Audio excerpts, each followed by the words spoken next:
We are back, episode 2, season 2 of the Q Review with my co-host Theo True. Theo, welcome back. What is up? Oh, it's like I said last week. It's great to be back, finally in the routine of the Q Review here. And how's everything doing with you? Well, last weekend, birthday weekend. Yes, sir. Life was a little blurry for a bit, but we're back. Got to see Nathan McKinnon's jersey retirement, so that was kind of cool. They did a really good tribute. His speech was good. On the Jumbotron, they had guys like Jonathan Drouin, Zach Fucali. Brent Andrews and Darcy Ashley raised the banner for him, so that was a pretty good moment. I didn't know that. Sidney Crosby even joined the game, Jumbotron. So lots of standing ovations for that. Very well deserving. I don't know what took so long for the Mooseheads to retire his number. But up there with guys like Jody Shelley and J.S. Jaguar.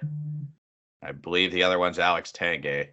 And Pat Connolly, the longtime PA announcer. But yeah, pretty cool moment. Pretty cool to be a part of. And then birthday festivities afterwards kind of got the best of me. So give us a little rundown. What'd you do? For the birthday weekend? Yeah, whole rundown. Oh, boy. Okay, so game on Friday night. Had a few drinks there. And anyone that's never been to the Scotiabank Center before, I don't know what's in those drinks, but 3 or 4 drinks at the Scotiabank Center is equivalent to like 6 or 7. I don't know what they put in that draft Bud Light, but it hits you quick. And then I went to Buck Ugly's bar right downtown. There you go. Met a couple guys there.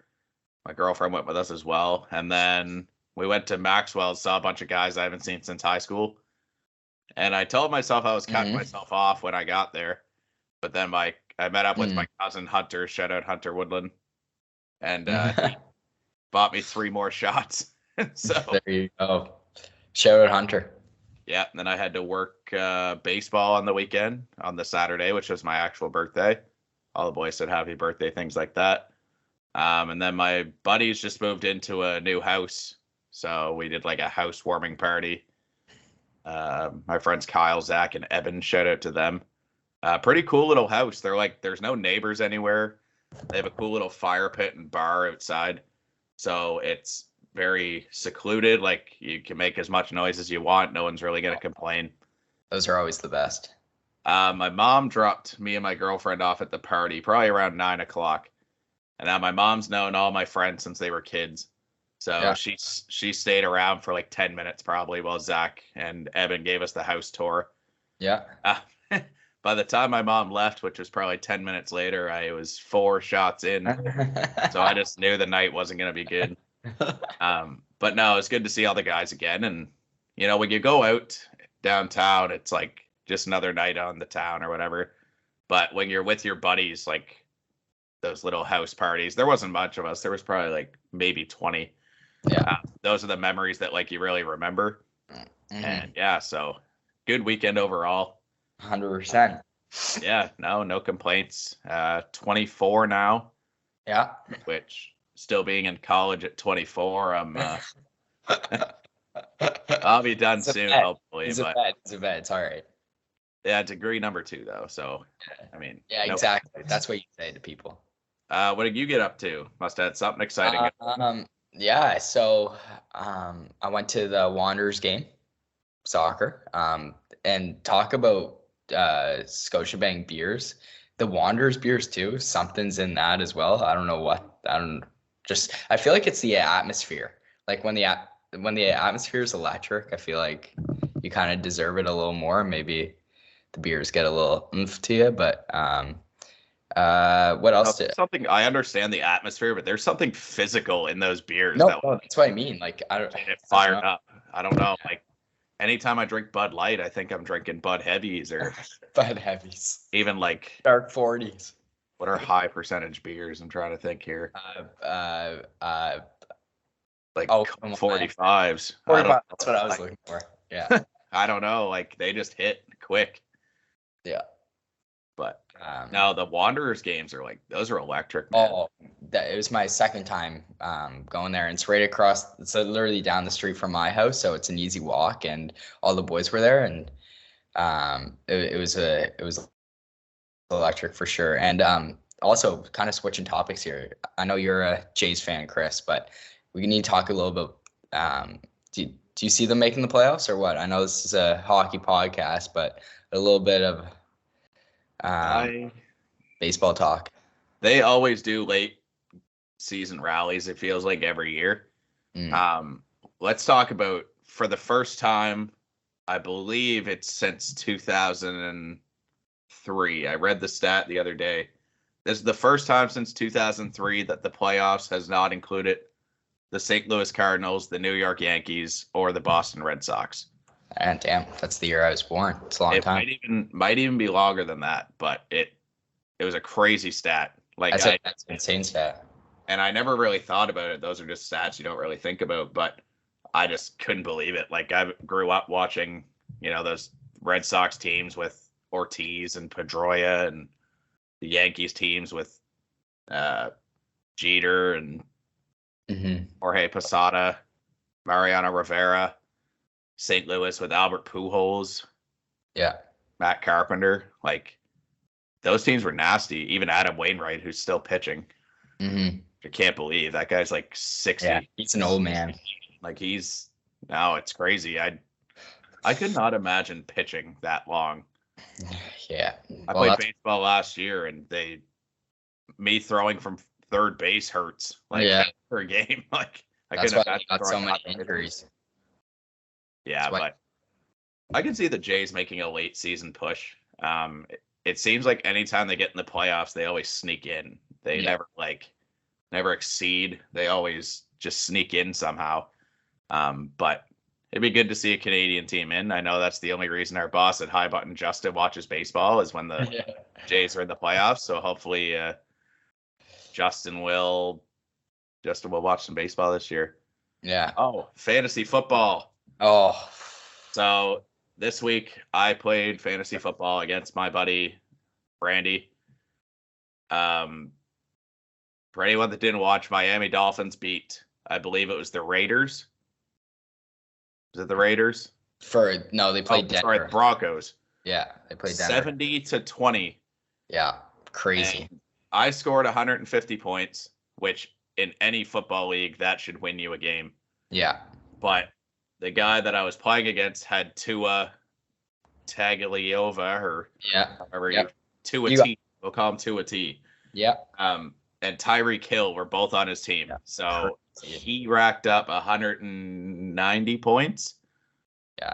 So I think I was projected 111, and I ended up with 150, and I still lost. Like I don't want to talk about it. It's a touchy topic right now. No, that team I think is going to win the Super Bowl for sure. I'm a Bears fan myself, and we got absolutely shit pumped as well. So I can't even talk bad about the Broncos. But yeah, my fantasy's 0-3 right now. So Justin Fields kind of garbage. Yeah, hey, you watch yourself. He's trash. You watch yourself. Don't speak bad. Don't talk down on my JF baby. I was gonna trade for him a couple weeks ago. I'm glad I didn't, because he kind of sucks. Yeah. I want him for his run game, so I just kept Jordan Love, and that's working out pretty good for me so far.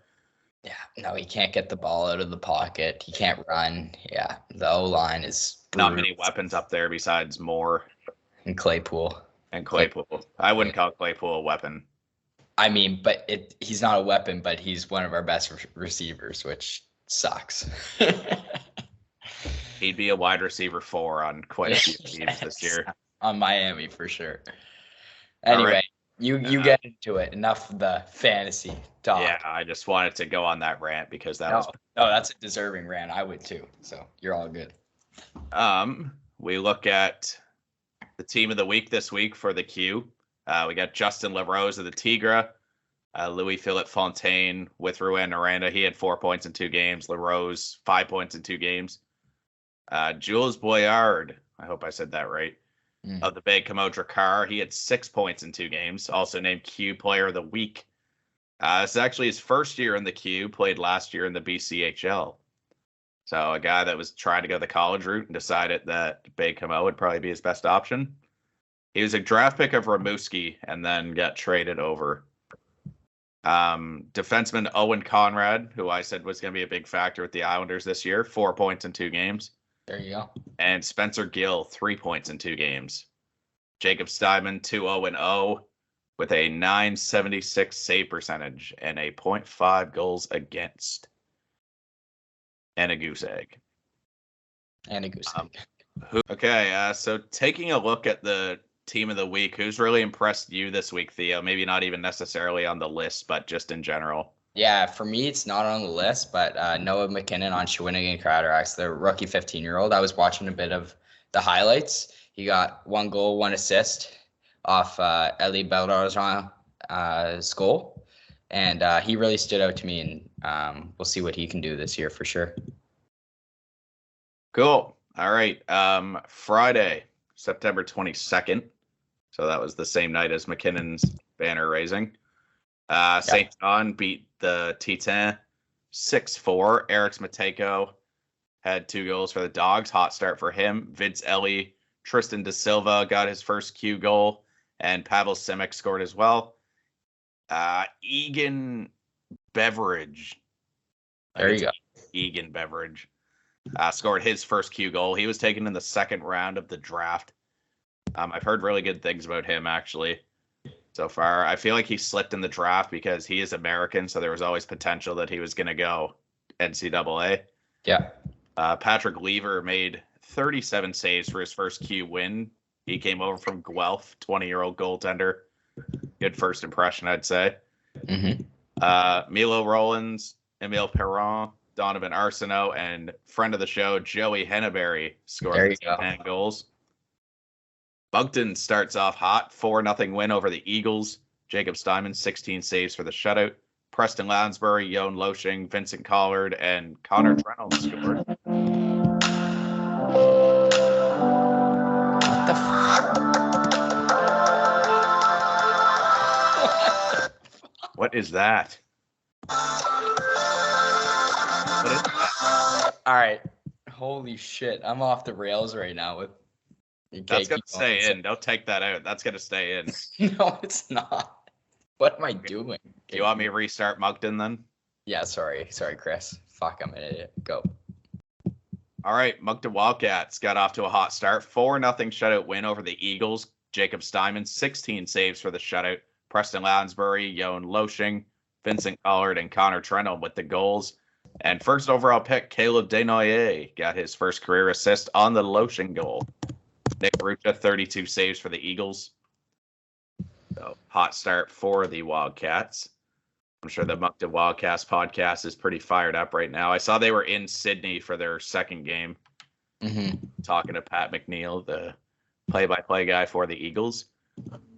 Charlottetown ruined Nathan McKinnon's banner night by a 3-1 win over the Mooseheads. Michael Horth, just named captain, scored twice, while Owen Conrad got his first career goal on an empty net. And Carter Bickle got his first Q win with 23 saves. He came from the Oshawa Generals of the OHL. Liam Kilfoyle scored his first career goal for the Mooseheads, and Jack Milner made 15 saves in his first career start. Kilfoyle's another guy that was projected like super high and then dropped. Where did he go to? Like committed to? Yeah. That I don't know 100%. I do know he was like talking to an NCAA school. Yeah. But he's nasty, man. Like he's so fast. Like he gave me Jordan Dumais vibes when he was out there. Really? Not a lot of action in the game, honestly. Maybe it was just the Scotiabank beers talking, but I didn't think there was that much action. Charlottetown is going to be a crazy team to play against. Like very pesky. They're not going to give you an easy way out at all. The team's very good defensively. Guys like Lucas Romeo, Marcus Kiersey, Owen Conrad, we mentioned, Anton Talink Chapov. There you go. Like that. No, very good defensive team. And guys like Horth and blanket on the other guy's name. But, they're going to be pesky. Like, after watching their game, they might do a little better than I said in the standings. Nice. Next up, you got Rimouski beating Victoriaville 7-3. Julian Balin with a hat trick. Maxime Corso and Tyson Gogwin scored for the Oceanic. And Dominic Pilote, a rookie, scored his first 2 career goals, and Gogwin also had his first. Gogwin picked 14th in last year's draft. Vincent Filion made 34 saves for his first Rimouski win. We mentioned this. I think Vincent Filion, former 4th overall pick, was going to be a very good goalie. He just needed somewhere to play. Like, he wasn't going to play instead of Steinman. Yeah. I think he's finally getting that in Rimouski. Yeah. Justin LaRose scored twice for the Tigre, while Mile Levine added a single, and Captain Max Pellerin 3 assists. So Rimouski's one of those teams, like, they've never, I don't know, they've always been up there in the standings. But they've never, they won the President's Cup, I believe, in 2015. Mm-hmm. But besides that, they're always in there somewhere. They're always. Drummondville beat Gatineau 2-1. Lucas Landry, overtime winner. Justin Cote with the other, and Riley Mercer made 25 saves. Zach Peltier had a great game for the Olympique, 39 saves. Second round pick. Matthew Eric's first career goal was the lone tally for the Olympique. Blainville beat Sherbrooke 3-2 in a shootout. Alexis Bork with the shootout winner. Charles Edward Gravel stopped all 3 Phoenix shooters along with 24 saves. Elliot Oganowski and Alex Carbonneau scored for the Armada. Both were their first career goals. Olivier Dubois and Maverick Lachance scored for the Phoenix, and it was Lachance's first career tally. It's so funny seeing Gatineau and Sherbrooke on the losing side of it. No, it's just funny you naming first goals, because last year they would have had 20 by now. You know what I mean? But yeah, it's cool. Baie-Comeau beat Chicoutimi via overtime. Anthony Lavoie winning it in overtime. Jules Boilard had 2 goals and 2 assists, who was the Q player of the week. Career high for points in a game. Matt McDonald and Raul Boilard, who is also Jules' brother. It was his first career goal. Chicoutimi goal scorers were Maxime Massé, Thomas Desrousseaux, Emmanuel Vermette, and Nathan Lecomte. 4th overall pick in the last draft had his first career goal. And Alex Huang, 5th overall pick, had 2 assists in his first game. So lots of promising players there for the Saguenayens. It was only the first game, so they'll turn it around. I think I had them first in the East. So I think that youth is really gonna show later in the year. Yeah. Saturday, the 23rd, on my birthday. There you go. Drakkar scored 4 in the first to win 5-3 over the Remparts. Another weird score. Justin Poirier with a hat trick. Raul Boyard and Julien Lanthier scored as well.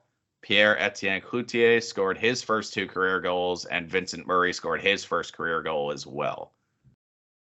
First upset of the season, Rouyn-Noranda Huskies lose to the Val-d'Or Foreurs. Samuel Fiala scored his first Q goal in overtime, 5th overall pick in the import draft last year.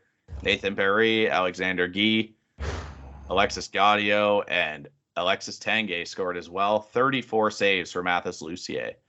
Bill Zonin, Daniil Borash, Louis-Philippe Fontaine, and Antonin Barreau scored for the Huskies. William Rousseau, 40 saves in his Huskies debut. You remember last year we were talking about Nicholas Herbites on the Sea Dogs? How was it a matter of him being a good goalie or a matter of him being on a good team? Mm-hmm. I'm interested to see with William Rousseau. Not saying Huskies are a bad team. This is definitely a way different situation. Yeah. But that Quebec team was historically unreal. Yeah. Almost everyone a draft pick. So he's still making saves, and I think he's starting to prove that theory of mine wrong. But like I said, this is a way better team than Herbites walked in with the Sea Dogs. And if you look at Rousseau, Quebec versus Rouen, Noranda. Obviously, you mentioned Quebec, such a historic team, but Rouen, I think obviously nowhere near Quebec, but they're definitely going to be good this couple of years. So I think Rousseau, I think he'll be fine for sure. Nova Scotia boy Cole Chandler scored his first career goal a minute and a half into the first to win the game against Sherbrooke, 2-1 win. Cody Dupuis scored the other goal. Remy Delafontaine made 33 saves and got the first star. Maverick Lachance got his second career goal with the Phoenix. 9-1, Moncton takes the Eagles.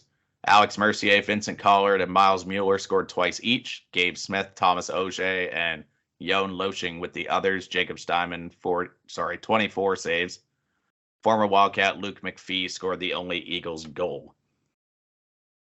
A couple games left here. Charlottetown puts a trouncing on Halifax, 6-1. Lucas Romeo and Alexis Michaud scored twice each. Michael Horth and Owen Conrad scored again. Conrad finished with 3 points.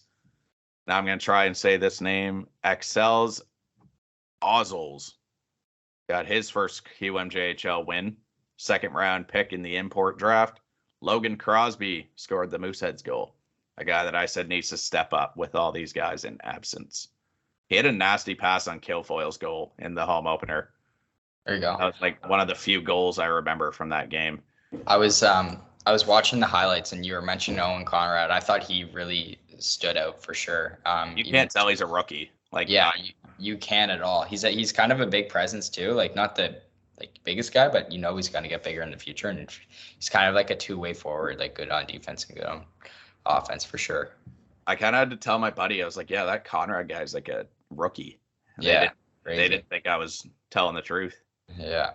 And last game I got for Saturday is Bathurst beating St. John in a shootout. So Bobby Orr scored the shootout winner. Yes, there's a Bobby Orr in the queue if you're new to listening to us. Robert Orr, Bobby Orr. This one's from Quebec, though. Josh Fleming stopped all three shootout shooters along with 23 saves. Milo Rollins, Donovan Arsenault, and Louis-Philippe Boulanger scored. It was Boulanger's first second-round pick in this year's draft. Vince Ellie, Pavel Simic, and Nate Tibby scored the Sea Dog goals. Pat Lever, 51 saves. Pat Lever, man, I keep mentioning his name. So if my math is correct, that is 88 saves in his first 2 games. That's pretty damn good if you ask me. It sounds like defense is an issue early for the St. John Sea Dogs. And our first fight of the season, Noah Reinhardt and Alex Lallier fought early in the third. It resulted in ejection and a game misconduct. And it wasn't this fight specifically. Maybe your game had it, but I think there was a guy that did get suspended for being an aggressor. I didn't see anything. Maybe.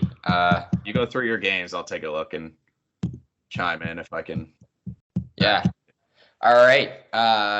Sunday, September 24th. Not Nathan McKinnon, Noah McKinnon, the rookie 15-year-old, as I mentioned, opens up the scoring, assisted by Evan Courtois and Jeremy Doucette. Elie Bellargent makes it 2-0, and it was a shorthanded goal. Like a beauty, too, kind of split in between the D and backhand snipe. It was a nice one there by Doucette. And then the Lawson Charbonneau, I think I'm pronouncing that correctly, scores for Armada to make it 3-1 Cats. And then Jeremy Doucette again picks up his second goal and third point of the game to make it 4-1. Armada tries coming back by scoring 2 unanswered thanks to Theo Lemieux and Mateo Robert, but they couldn't close the deal, and Shawinigan makes it 4-3 win. So I looked at the suspensions, and it was Lallier. He got a 1-game suspension for instigating. I still don't understand that rule. Yeah, I think there's like never gonna understand that. Yeah, it must be quite a process to like suspend these guys now with trying to back up what they're calling right and what's calling wrong. Yeah, they have to try to make it. I hope linesmen are getting a big raise this year because obviously they don't want. You get rid of fighting, you have to have so many more net front scrums and stuff, breaking that up. Yeah. Like at least with a fight, it's a one and done. Yeah. Yeah, you just send people to the box and you're good. Rimouski defeats Quebec 5-3. Another kind of surprising defeat, wouldn't you say, Chris? Well, this year I wouldn't say so, but yeah, but you know what I mean. It's kind of weird compared to last year. It is weird. Quebec opens up the scoring with Michael Huget. Rimouski makes it 1-1. Then Spencer Gill, the rookie, makes it 2-1. And Spencer Gill, I was also watching his highlights. Big guy. He's super good. I don't know where his minor team came from, but watch out for him. He's going to be an absolute stud, I think. And Alexander Blais, a guy we kept talking about last year who had 42 points, he makes it 3-1. Quebec ties it up thanks to Nathan Michaud and Vincent Murray. Then it was all Rimouski in the third period with Dominic Pelot and Maxime Courcelle scoring, making the final 5-3. I hope I have a good French accent. Everybody probably getting ripped up by these people watching, but I'm pretty brutal at these French last names, so bear with me, guys. Chicoutimi loses to Drummondville 5-2. Stars of the game was Maxime Lafont, who had 1 goal, 1 assist for Drummondville, and also on Drummondville, Peter Repchik, who had a great year last year, who also kept talking about, had 1 goal, and Nathan Lecomte on Chicoutimi had the third star with 1 goal, 1 assist. Who scored this game was Maxime Lafont, Peter Repchik, like I just mentioned, and the last guy in the NHL draft, Tyler Peddle, Lucas Landry, and Lois Godet. And next game was Val-d'Or 4-3 over the Rouen Huskies. Stars of the game, Alexander Godot, who had 1 assist, and Louis-Philippe Fontaine, who had a terrific year last year. I think he's going to have a breakout season again for Rouen. Had 1 goal, 1 assist with 2 points. And Emily Bonnet had a great start, who had a, let's see the stat, save percentage of .098 there. And then, the last game. Gatineau, this was a big one. Listen to this, Chris. 7-2 to Victoriaville. Justin Lacrosse, Tommy Cormier, and Noah Larchelle, all 3 stars for Victoriaville. Just pure Victoriaville in this game, obviously, with Justin Lacrosse with 2 goals, Igor Grianov with 1 goal, 1 assist, Noah Lacheral, I think I pronounced that right. You got it? What was it? La Rochelle. La Rochelle. There you go. And yeah, that'll do it. Cool.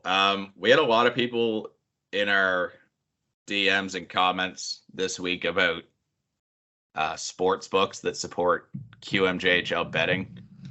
I found one a while ago, but I deleted it because it was like the odds in Q hockey are crazy. Like, people don't understand that. If, like, last year, if Quebec would have played Bathurst, like, it would have been like a 1.10 odd. Really, eh? So, well, yeah, because like that's an easy win usually. Yeah, I guess it is. But yeah, that's really, wow. That's so as cool as it might sound to bet on junior hockey, the odds are ridiculous. But yeah, sometimes they're good. Like, I feel like the Bathurst St. John game, like, that would have been good odds. Even you probably would have got some good value if you picked Charlottetown to beat Halifax. But as soon as I find one, or Theo finds one, we will let you know. Because honestly, I'd be down to do that. Yeah, for sure. I had something else to bring up. Oh, yeah. I'm going to bring up the standings so far this season. So right now, Moncton leads the Maritimes division with a crazy 13 goals for and 1 goals against. They're actually tied with the Charlottetown Islanders for first. East Division, you got Rimouski and Baie-Comeau leading the way at 2-0 apiece. Val-d'Or leads the West 2 wins, no losses. And Drummondville and Shawinigan lead the Central 2-0 as well. Conference-wise, Moncton leads the East Actually, four-way tie in the East with Moncton, Rimouski, Charlottetown, Baie-Comeau, and Drummondville, Val-d'Or, Shawinigan lead the way in the West. What teams are surprising you so far? I think just this might not be as surprising, but Victoriaville, how much speed they have up the middle too, and big guys. Their gold. I think I might have to change my. What did we put Victoriaville? Because I think we had the same standing. I have second. I can't remember what I had, but I think they're going to be first, if that's a hot take. Okay. I like Drummondville too much. I like their team to switch mine. But that's good too. We got some time to kill, Theo. So we're gonna do. I didn't tell you we were doing this yet, but we're gonna play this or that. Okay. I saw it at the Mooseheads game. Thought it was a good idea.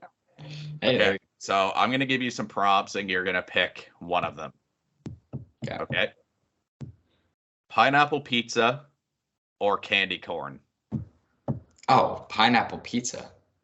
You don't like candy corn? I despise candy corn. And I'm all for pineapple on pizza. What's wrong with candy corn? Oh, I don't even know. Just something. Taste? Is it the texture? I think it's just everything. I never liked it as a kid. Never. Like if I saw it in my bag on Halloween, I would give it to my grandma. Yeah. No, just a hatred for it. I don't know why. Do you like them? I can tolerate them. I've never had anything against like Hawaiian pizza. I always ate it growing up. I love Hawaiian pizza. I love it. Okay, hot coffee or iced coffee? Iced coffee for sure. Oh, you would be iced coffee too. Such an iced coffee kind of guy. Yeah. Would you rather lose sleep or skip a meal? Lose sleep. I need the meals. I need the meals right now, especially as of today. I'm trying to get on the gym grind, so I need the meals. I like my sleep though. That's a hard one. Okay, when you're referring to a glass of water and it's halfway up, do you refer to that as half full or half empty? It's half full. Say half full? If I said it's half full for sure.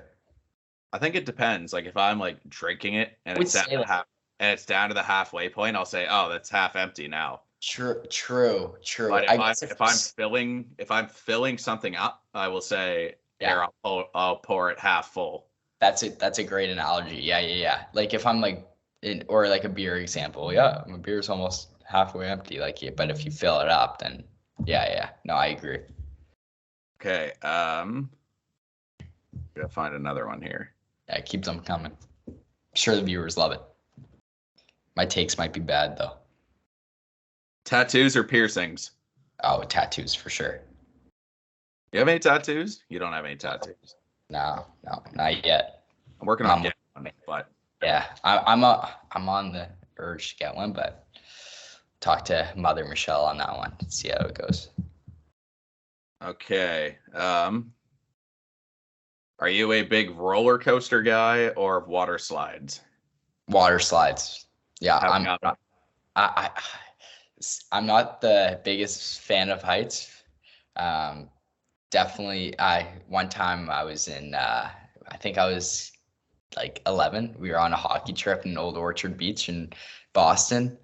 Went on a roller coaster, and as soon as I got off it, I absolutely yacked everywhere in front of everybody. Like everybody saw it. So yeah, roller coasters aren't my thing, but water slides, awesome. You say you're not a heights person, is why? Yeah, but like water slides also but I feel like roller coasters a little more scary than water slides. So if there was a 100-foot tall water slide, but right next to it there was a roller coaster that was 100 foot. Half that height. Oh, I would still go with the water slide, I think. Really? So it's not a height thing. Yeah, you know what? You got me there. Winding your hair. You got me there. Yeah, I don't know. Yeah. Just heights, just no, not for me, for sure. DMs or text messages? Text message. Like who? On a girl or like just in general? Would you rather text someone or would you rather DM them? Text for sure. Rich and famous or rich and unknown? Rich and famous. I think you have to deal with the paparazzi. You got to deal with Q review, getting the paparazzi. I would love it. Yeah, absolutely. You got to deal with all the people though. Why would you want that? I don't know. I feel like you would like it at the start and then kind of get sick and tired of it. But for the start, I'll say rich and famous for sure. Okay. Would you rather be a comedian in a serious film, or would you rather be a serious actor in a comedy film? A comedian in a serious film. I think you're killing the vibe. True. Yeah. No, you're right. But I feel like if you're in a comedy film, the serious man can be funny. Like they'll have some cheesy lines in there for him. If you're in a serious film and you're trying to be funny, I feel like people would just like be pissed off at you. Like be like, who is this guy? No? Is that I don't know. Yes. Like I feel like it could ruin the vibe in that way as well. Okay. When you're online shopping, do Yeah. you sort by price or do you sort by rating? Price. Sort by price? Yeah. What if it's like something like shoes and you don't care how much you're spending on? Then obviously I would look at the rating, but look at the ratings when you're buying things.